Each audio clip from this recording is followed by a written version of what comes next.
Hello, everyone. This is Rosie, and thank you for tuning in to this episode of my podcast called My Intrusive Thoughts.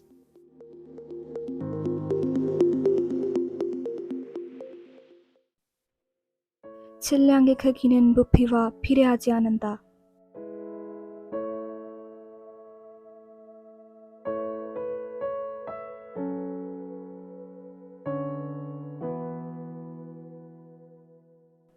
제비꽃 같이 조그만 그 계집애가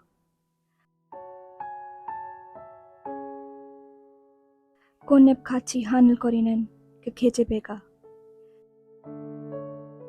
지구보다 더 큰 질량으로 나를 끌어당긴다. 순간 나는 뉴턴의 사과처럼 사정없이 그녀에게로 굴러 떨어졌다.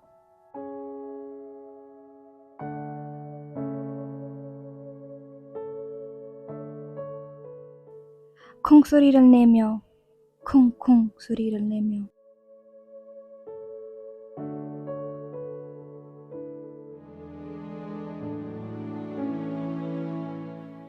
심장이 하늘에서 땅까지 아찔한 진자 운동을 계속하였다. 첫사랑이었다.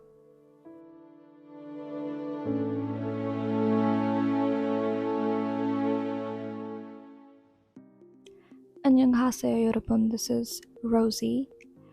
오늘의 에피소드의 컨셉트가 언어를 어떻게 배워야 할지 이런 타입이라서 제가 한번 한국어로 할까 싶어서 지금 왔어요. 지금 한국어로 시작했는데 걱정하지 마요. 좀 이따가 제가 번역도 하겠습니다.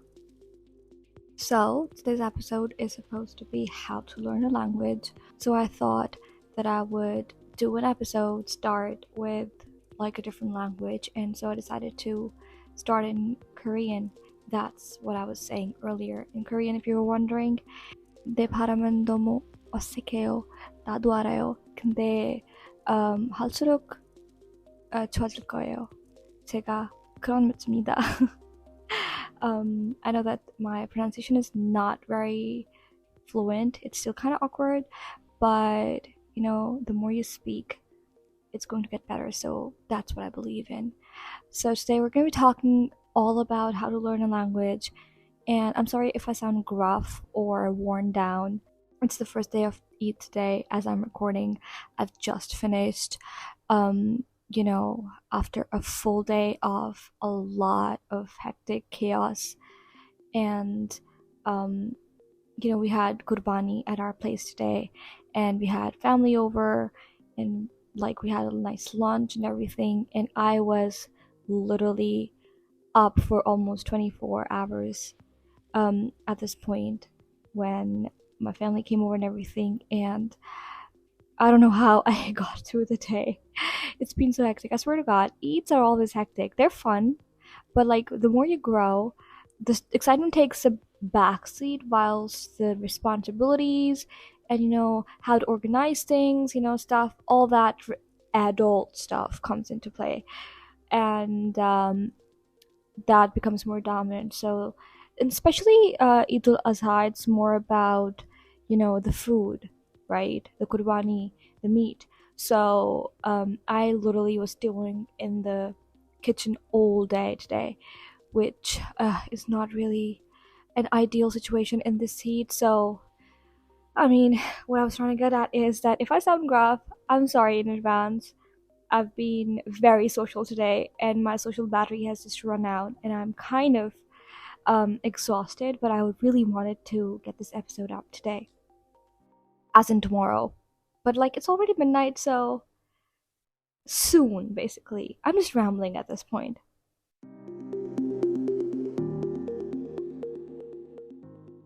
So I initially had like this whole episode planned where I was going to talk about, the history of languages and how they came to being and what we know of about languages of the ancient world, and the earlier times of mankind on Earth and everything.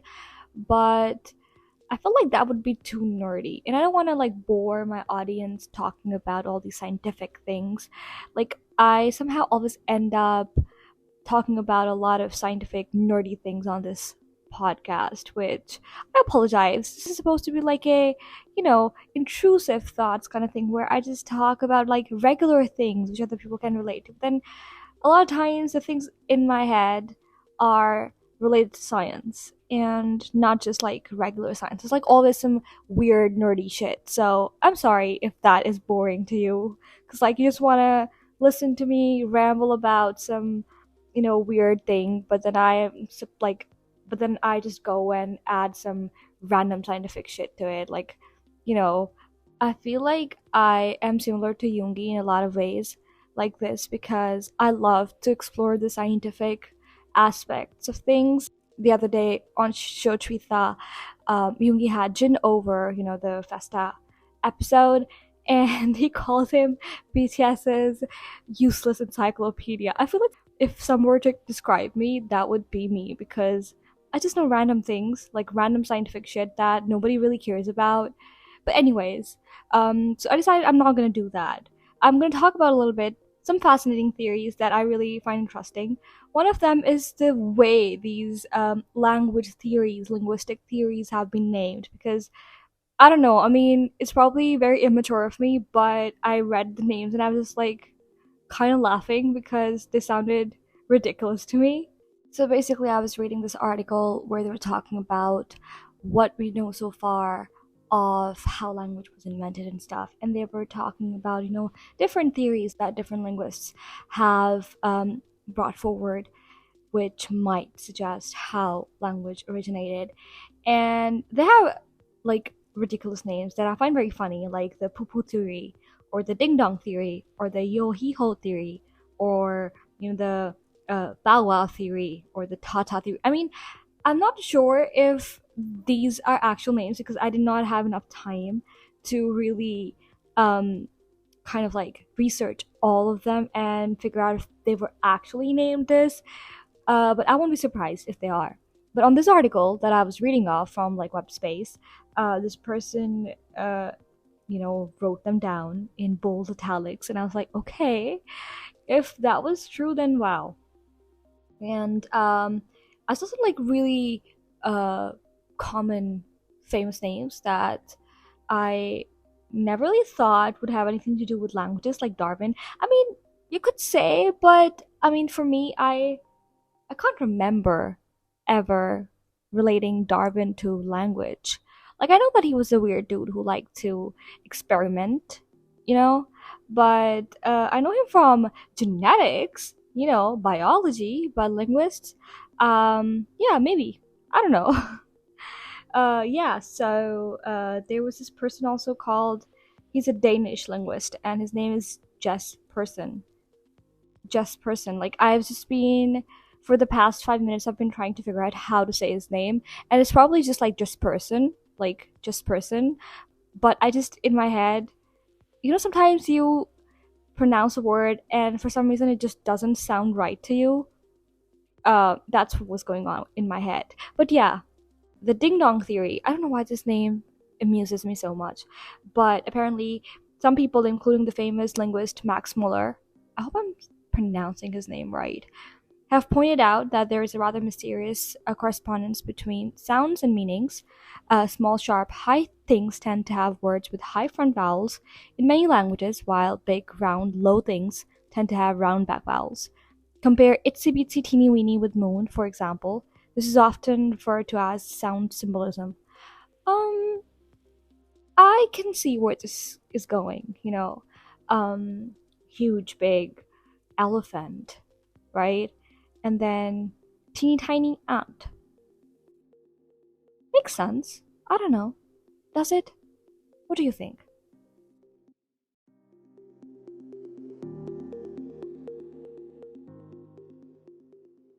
In any case, that's language for you. Somehow they got invented.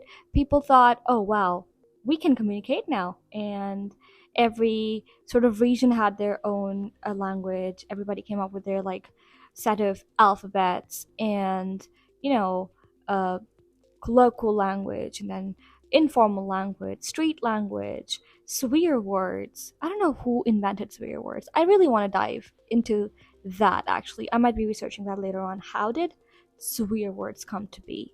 And who thought, who thought when they heard a word that, oh, this sounds bad, so I can just, use it when I'm angry.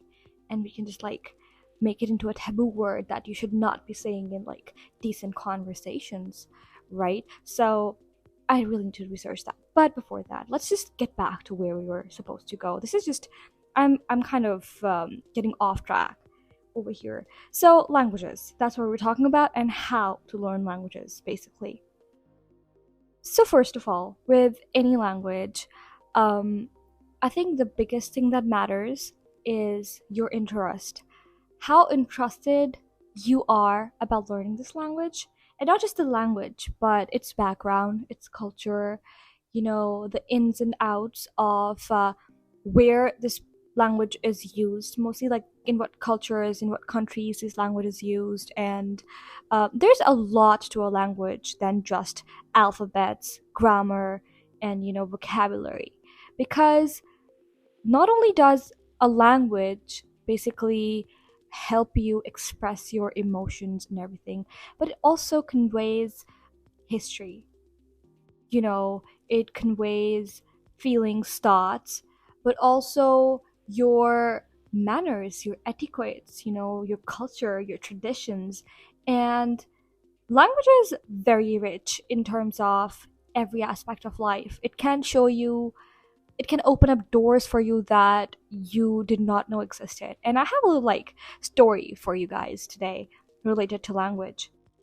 So when I first moved to China, I remember that I was very nervous because I had no idea about Chinese language, whatsoever. I mean, I was kind of, um, I was not new to the Asian cultures specifically, but overall, Chinese was something that I always kind of strayed far from. I gave it a wide berth because it sounded so complicated. When I first got to China, actually, I just knew how to say ni hao, 谢谢, and 对不起. And I remember that we met this taxi guy, and he was driving us from the airport to the Beijing train station. And he knew a bit of English, so we were asking him can he help us sort of give us tips on how to communicate with other people if we can't use our phones, the translators. And he's like, if somebody asks you a question, just say 我不知道了. And he were very confused. He was like, what does that mean? Is it excuse me or whatever? And he's like, it means I don't know. And we just laughed our asses off. We're like, yeah, that's a great way to start a conversation with somebody, 我不知道了. If somebody comes at you, they want to talk to you, they want to try and communicate to you, just be like, 我不知道了. So, and that we ended up using a lot, actually. The irony of the situation.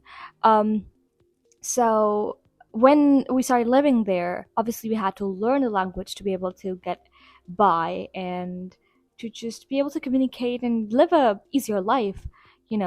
So we were learning Chinese in school, but also I figured that let's just go one step ahead and do it on my own time as well. It's not like I have medical studies to focus on, or a very neck breaking schedule to follow when it came to school and everything. No, I'm just gonna go ahead and really burden myself with learning a new language because I'm a stupid freak and I just cannot stand not being fluent in this language whilst I'm living here. And the reason behind me going all out with Chinese was, even though I did not really want to learn this language, one, because I was living there and I needed it to survive, and two, the same thing, but more urgent, because I had this thing once where I was at a vegetable shop, and this very sweet, nice lady was trying to help me buy some fruits and vegetables, and I wanted some eggs. Now, I did not know what eggs were in Chinese, and my phone was not working. And I just stared at her, trying to think of a way to explain to her that I was looking for eggs and I needed eggs.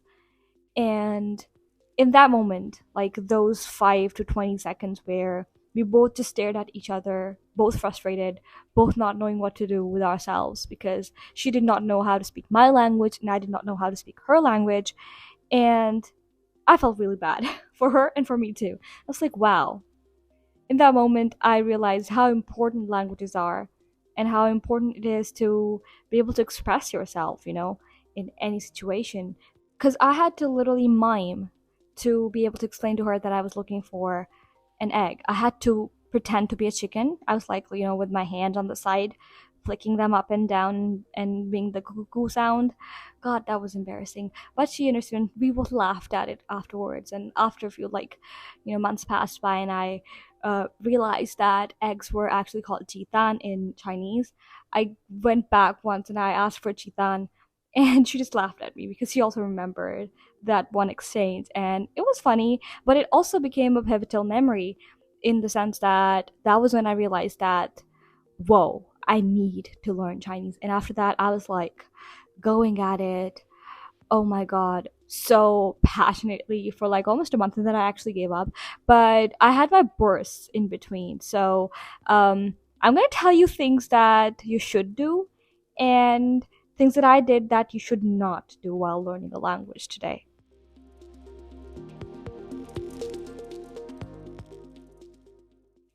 I think the first and the foremost thing is whatever language you're learning, you need to set goals. Now, you need to understand that learning a language is not something that you can just do overnight. I mean, you can learn certain vocabulary overnight if you're like a genius or something, and you might be able to even string up, sentences, simple sentences. But then it gets tricky when the grammar is introduced, and then the tenses and the verbs and the object placement, the verb object placement, and pronouns, nouns, all of that, gerunds and whatnot.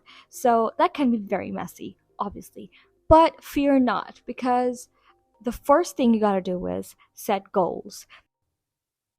You need to be very clear about the goals that you're setting for yourself and make sure that they are like little steps, baby steps. Don't try to, be like, oh, I'm gonna learn the past tense today, the entirety of it, and then I'm gonna learn like present tense tomorrow, and then the future tense the other day, and oh, I'll be able to speak like as fast as Namjoon raps. Basically, that's not how it works, and don't do that to yourself because you're only setting yourself up for disappointment.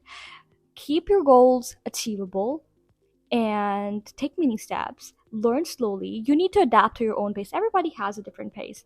I remember I learned the Korean alphabet in a day, literally a day, because they're very easy and very simple to recognize and memorize.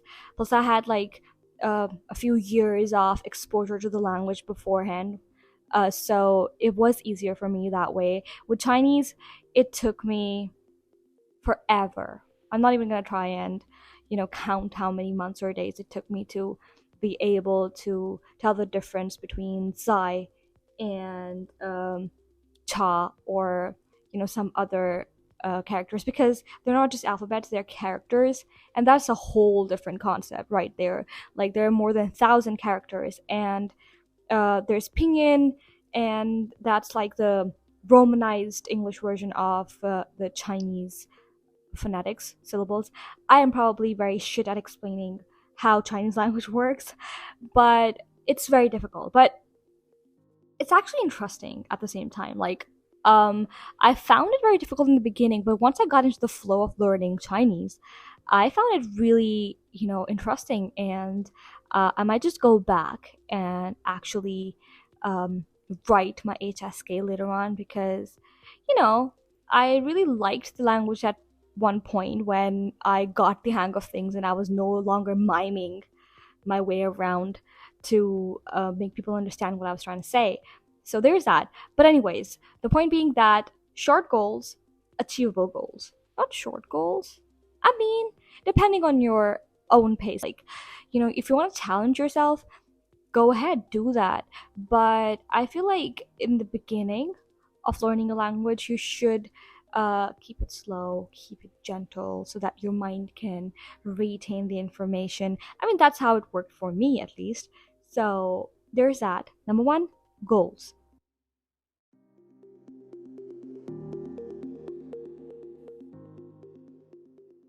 Right. So the next step is obviously going to be to learn the alphabet, the sounds of the language. And this can be very interesting. So like with languages like, Urdu and Arabic and German, there is a lot of h sound, and so that we are used to that sound. And the R sound is kind of like very sharp, I would say.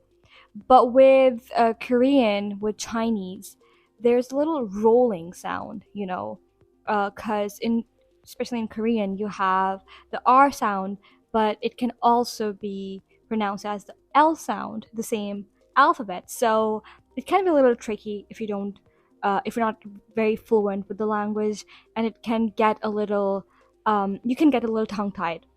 For me, the hardest part was switching from one, like your tongue gets used to like speaking a certain set of vowels and sounds, consonants. So it took me a while to kind of like make myself more comfortable. So I think that's the second step. You need to make yourself comfortable speaking the sounds of this, language.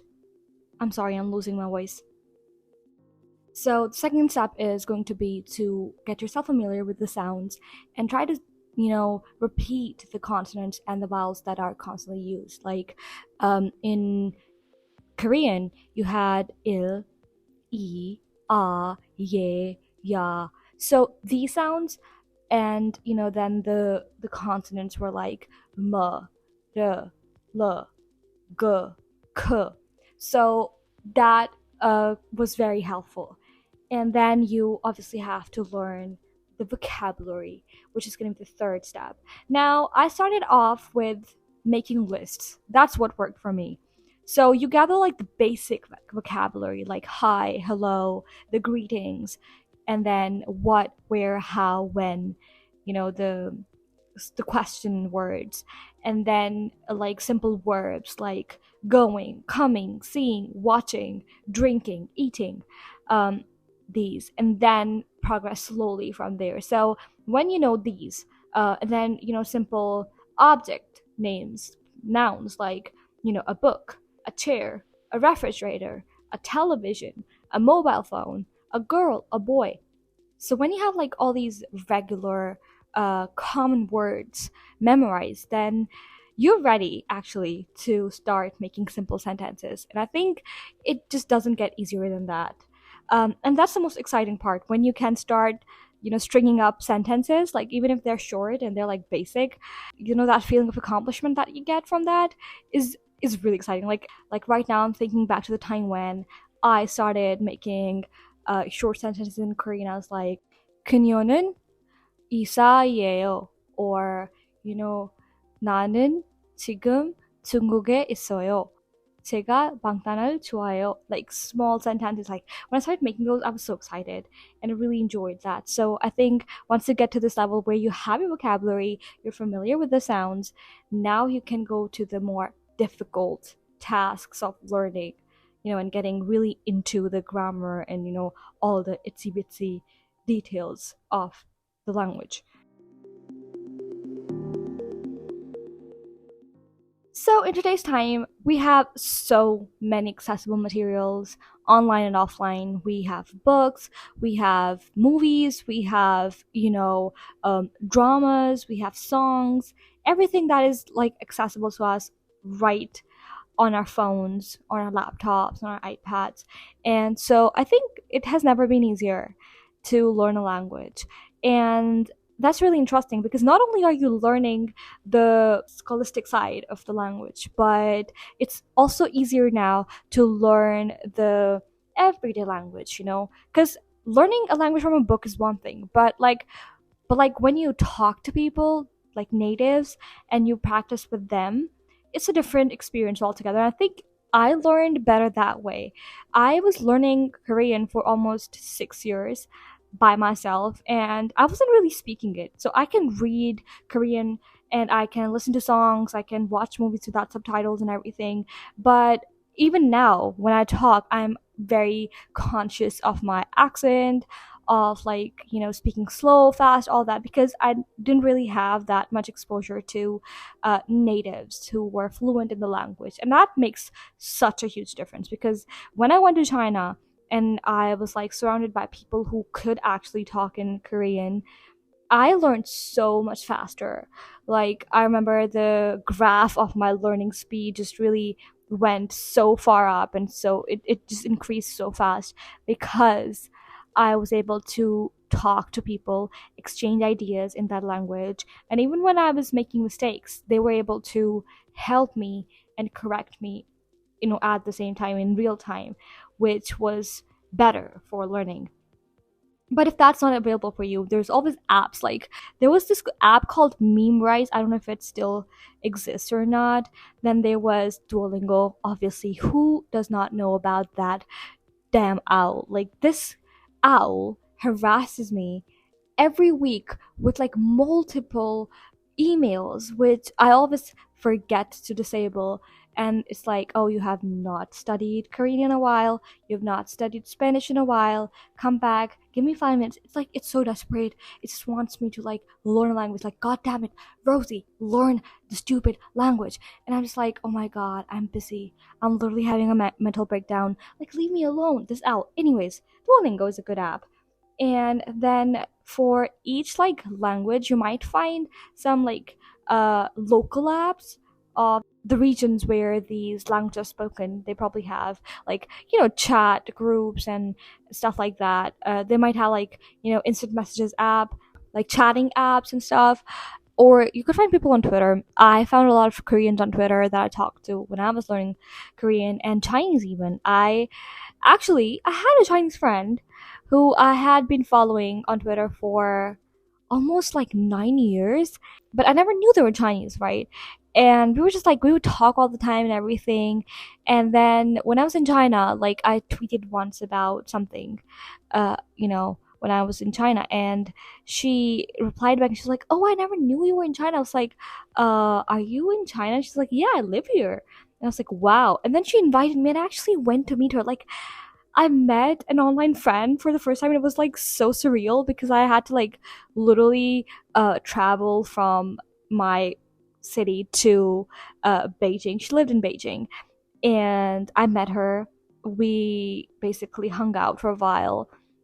She's also in the army, so I got her like a pillow with like Jungkook on it because her bias was Jungkook. It was really fun, and I got to hang out with her, and we ate like local food, and then she explained some like historical facts about the places that we went to and stuff like that. So that was really interesting. Also, another good option is podcasts and audiobooks. I really enjoy listening to audiobooks and podcasts in a language that I'm interested in because you can like slow down the speed, or you can rewind and listen to something again and kind of like uh it becomes like an exercise where you can listen and then you can try and repeat or try to understand what that person is saying. And if you like if you're very interested, like if you're very passionate about learning a language, this can be a very good exercise to actually do, where you listen to a podcast episode in a particular language and then you try to like write down what you understood from that podcast episode, and then maybe ask somebody who is fluent in the language to help you figure out if you were correct or not. I mean, there are different ways. There are multiple ways to learn a language, and you just have to figure out what works for you at the end of the day.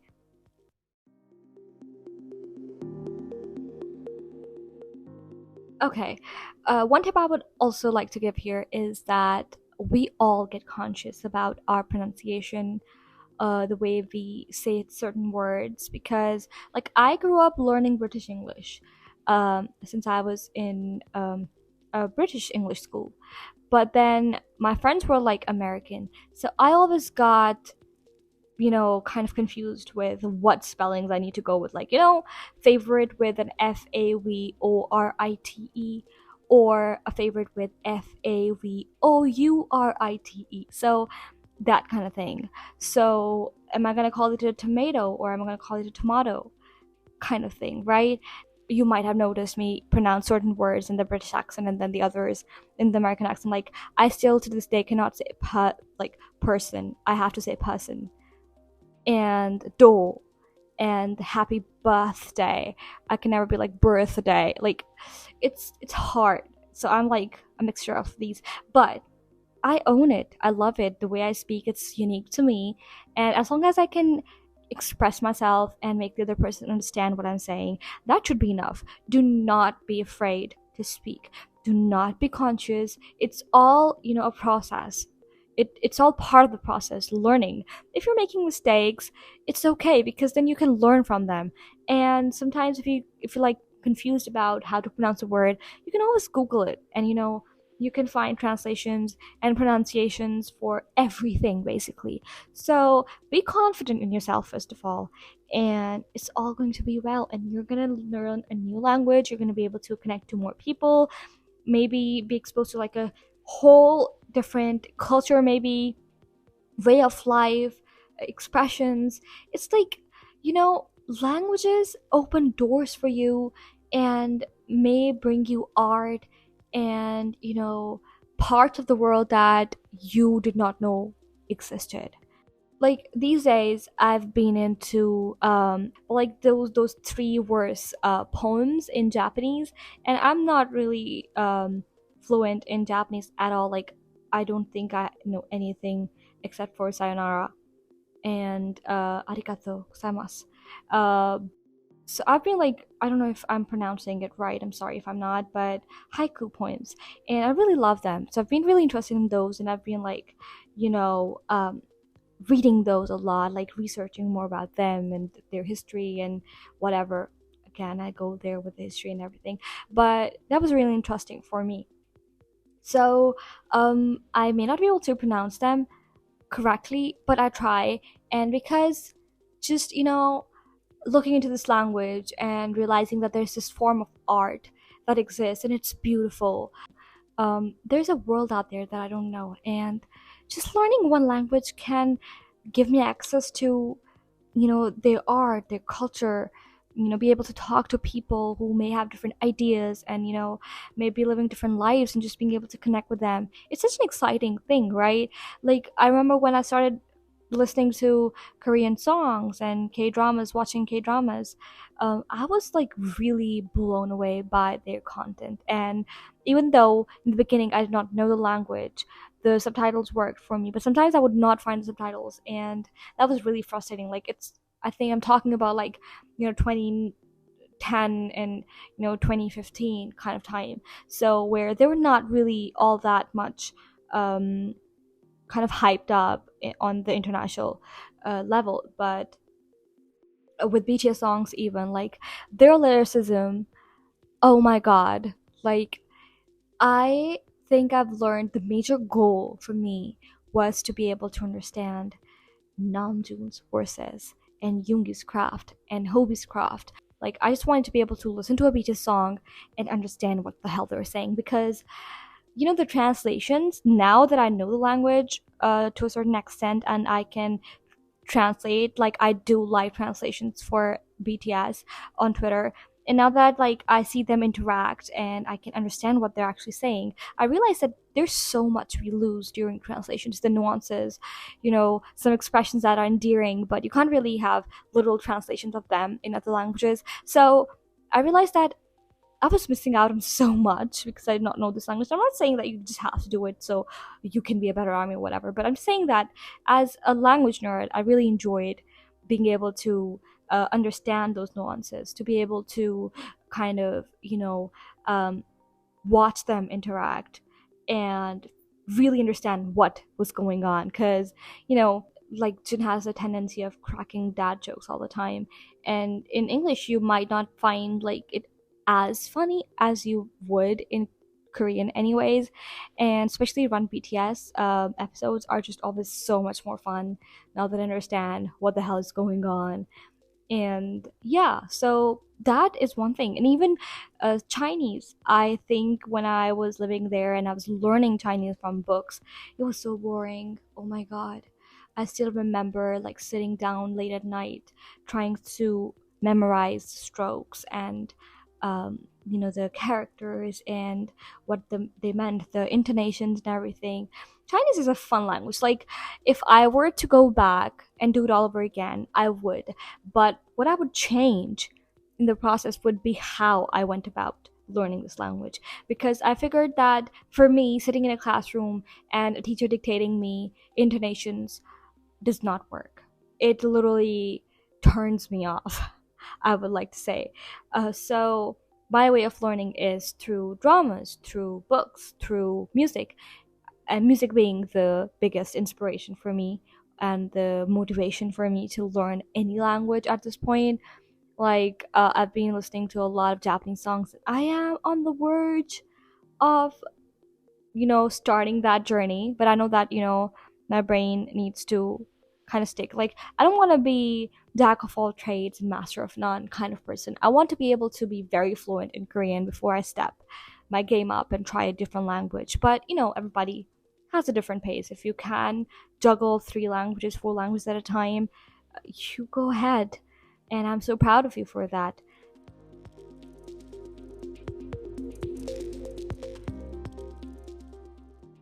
Oh, one more thing that worked for me was writing, like, different vocabulary words that would not stick in my head on sticky notes. That sounded weird. The words that did not stick, write them on sticky notes, and then stick them on my mirror in my bathroom. So, like, the first thing I saw, it's like the first thing that I saw when I woke up would be those words, that my brain would be forced to remember them. And that worked for a while, but then I stopped looking at them.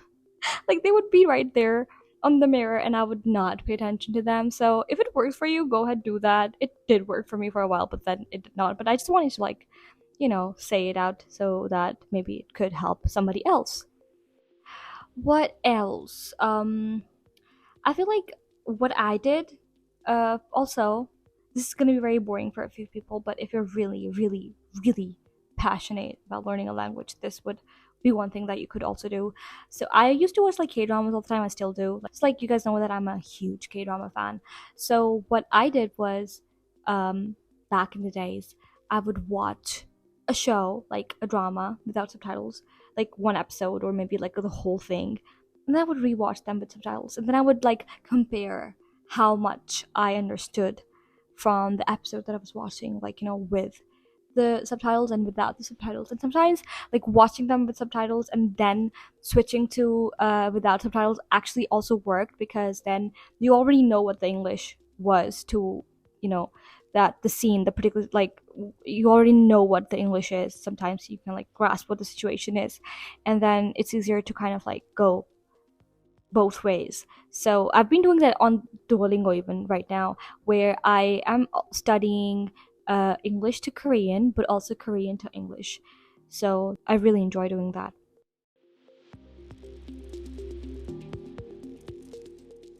At the end of the day, it's really interesting and really fun to learn a language.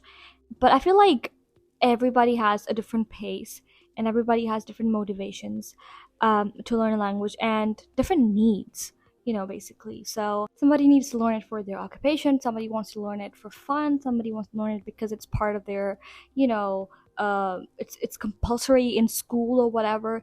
But whatever the reason is, just make sure that you're not burning yourself out and you're not, setting yourself up for disappointments by setting up like unachievable goals, or being too hard on yourself, or being too critical of yourself, or being too conscious, because it's all part of the process. Making mistakes, learning. Your brain at a point, if you're multilingual, um, becomes so overwhelmed because it's trying to like translate everything into five different languages, depending on how many languages you know. I mean, it varies, but it's still a hard job. So just be gentle on yourself. Of course, you gotta challenge yourself and, make it interesting. Try to find different activities that help you and keep you engaged and keep you focused, do that. Play games, listen to music, watch dramas, movies, read books, like whatever helps you make this process more um, exciting for you. Go do that. But I guess the biggest tip is for you to feel confident and compliment yourself and reward yourself and believe in yourself, because if you don't believe in yourself, I don't think anybody else can do that. So unless you believe in yourself, nobody else will. So that's the biggest tip from me to you. And I guess that is it. I covered everything that I wanted to talk about, and I think most of these things you would probably already know, but I hope the tips that I've given or the activities that I've talked about, anything would be at least useful for you if you're learning a new language. And I would actually like to know how many languages you know. For me, I can speak Urdu, English. Um, I can understand Punjabi, and I've been learning it properly recently. Like I've been really trying and putting in an effort to learn Punjabi better over the past 2 years, because as a doctor you have to meet patients of all backgrounds, and Punjabi is a very commonly spoken language in Pakistan. So I had a lot of trouble trying to communicate with people earlier, but I've this has been a resolution for me this year to pay attention to my Punjabi and learn it. It's such a nice language. Like I really enjoy it, especially Punjabi comedy. I really love Punjabi comedy. I watch a lot of Punjabi comedy movies and dramas, and it's always fun. Anyways, what else do I know? Like I can speak a bit of Chinese now. Not perfect, but I try. And then Korean, trying still to learn, actively learning one language that I am actively learning, and Spanish. It's rusty, it's dusty. I have not really used it. I guess that is one aspect that really affects your learning speed, is if it's a language that you will find use of. For Spanish, I learned it during school. For Spanish, like for example, I learned it during college, and I had my senorita who was teaching me and everything, and we spoke with her, and she introduced us to different dramas and movies as well, and Spanish songs. Like I remember we used to listen to Enrique Iglesias in class and try to like we would listen to a Spanish song and then we'll try to translate it in English. It was really fun. um, but other than that, I have not found any use of the language for me. Like, sometimes I might come across somebody who speaks Spanish, but in my active social circle, I don't have anybody who talks or, is from Spain, um, or speaks Spanish, like in anyways. Like, I don't have anyone in my social circle who speaks Spanish. So, I have not really used it much. So it's kind of dusty, rusty. So, but yeah, I mean, I would still say that it's a language that I learned and I really enjoyed learning it.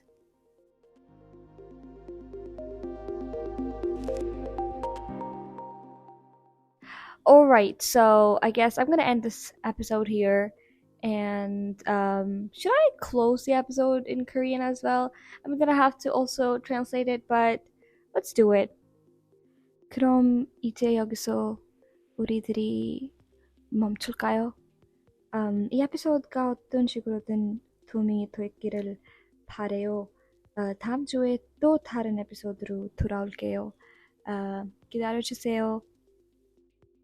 안녕! So I hope that this episode was helpful in some way, and I will be back with another episode next week. So please stay tuned. Allah Hafiz.